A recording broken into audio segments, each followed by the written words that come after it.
वज़ीर-ए-आज़म पाकिस्तान शहबाज शरीफ ने तुर्कमेनिस्तान की 30 साला मुस्तकिल गैर जानिबदारी की सालगिरह के फोरम से खिताब में कहा, दहशत गर्दी का नया खतरा अफगान सरजमीन से सर उठा रहा है। आलमी बरादरी अफगान हुकूमत पर जिम्मेदारियों की अदायगी के लिए जोर डाले। तनाज़ुआत का पुरअमन हल पाकिस्तान की खारिजा पॉलिसी का बुनियादी सुतून है। उनकी जानिब से यह भी कहा गया कि अरब इस्लामी ममालिक के ग्रुप 8 के रुकन की हैसियत से पाकिस्तान का अमन मिशन में किरदार अहम है। मशरिक़ वस्ता में देर पा जंग बंदी और इंसानी इमदाद की फराहमी ज़रूरी है। 2030 एजेंडा आलमी तरक्की का जामिया लाहे-अमल है।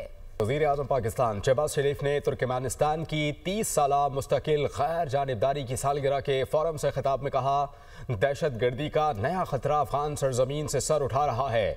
आलमी बरादरी अफगान हुकूमत पर जिम्मेदारियों की अदायगी के लिए जोर डाले। तनाज़ुआत का पुरअमन हल पाकिस्तान की खारिजा पॉलिसी का बुनियादी सुतून है। उनकी जानिब से यह भी कहा गया कि अरब इस्लामी ममालिक के ग्रुप 8 के रुकन की हैसियत से पाकिस्तान का अमन मिशन में किरदार अहम है। मशरिक़ वस्ता में देर पा जंग बंदी और इंसानी इमदाद की फराहमी ज़रूरी है।